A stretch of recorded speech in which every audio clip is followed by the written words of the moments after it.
Hey everybody, it's Aditya Foliore here with your must starts for NFL Week 3. So, first up for Week 3 comes at quarterback CJ Stroud. Stroud has been pretty good for the Houston Texans so far. He's put up a lot of passing volume in Houston, and with Nico Collins, Tank Dell, and company in the wide receiving core, he's had a lot of yardage as well. He's had back to back games of 40 passing attempts to start off his NFL career, and while the Texans aren't a great team, Stroud just lit up the Colts for 384 yards and 2 touchdowns in Week 2. And opposing quarterbacks have thrown at least 39 passes against Stroud's Week 3 opponent, the Jacksonville Jaguars. The Jaguars have yielded a lot of passing volume so far this season, and it's been games where the Jaguars have had a lot of offensive opportunities but may not have converted, and the defense has allowed the opponents to also get a high volume of offensive opportunities. So expect CJ Stroud to get another game with a lot of passing volume and boost him for this week.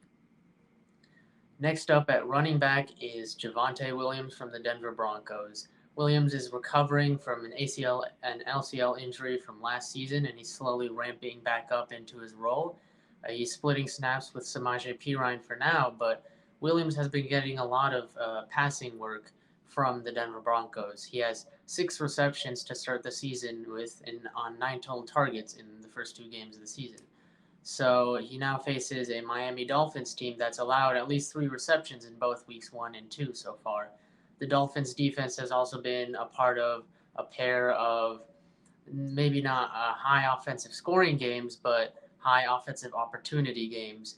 In week 1 against the Chargers, it was an offensive shootout. In week 2 against the Patriots, Mac Jones saw a lot of passing volume. So um, the Dolphins are a defense that you want to chase some of that pass catching upside with, and Javonte Williams is definitely ramping back up into that role where he's getting those pass catching snaps, and he's seeing a lot of those receptions. And in a Broncos offense headed by Sean Payton, he will get some of those opportunities and hopefully some touchdown opportunities, and he can score for the first time this season against a softer matchup in the Miami Dolphins. For week 3, the wide receiver must start is Michael Pittman Jr. And with the Indianapolis Colts quarterback situation looking a little bit rough, it might boost him a little bit if Anthony Richardson sits in favor of Gardner Minshew.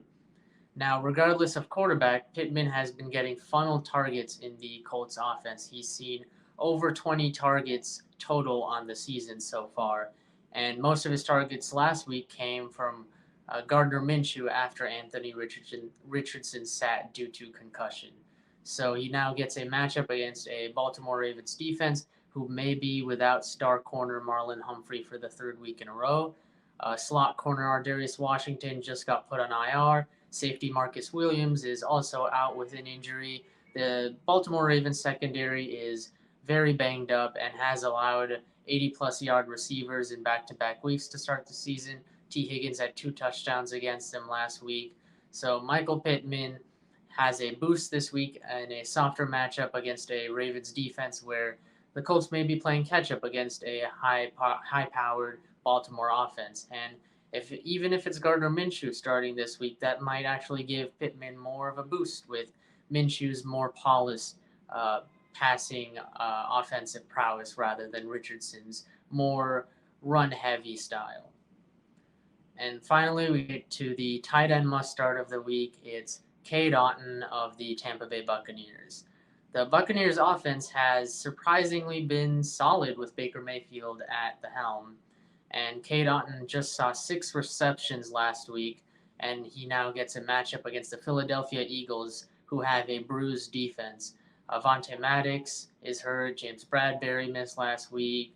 Nakobe Dean went on IR. So this is a game where, with the Eagles offense being one of the best in the league, hasn't really shown it the first 2 weeks of the season, but that's not going to stay low-powered for long. Expect a game script where the Buccaneers will be passing it a lot again, And Cade Otton is the third option in that offense behind wide receivers Mike Evans and Chris Godwin. So an Eagles defense that's allowed a combined 17 receptions and 3 touchdowns to tight ends so far this season, along with the high volume that the Buccaneers will likely pass with this week. Cade Otton is a must start for this week at tight end. That's all for the must starts for week 3. Go set your lineups and good luck.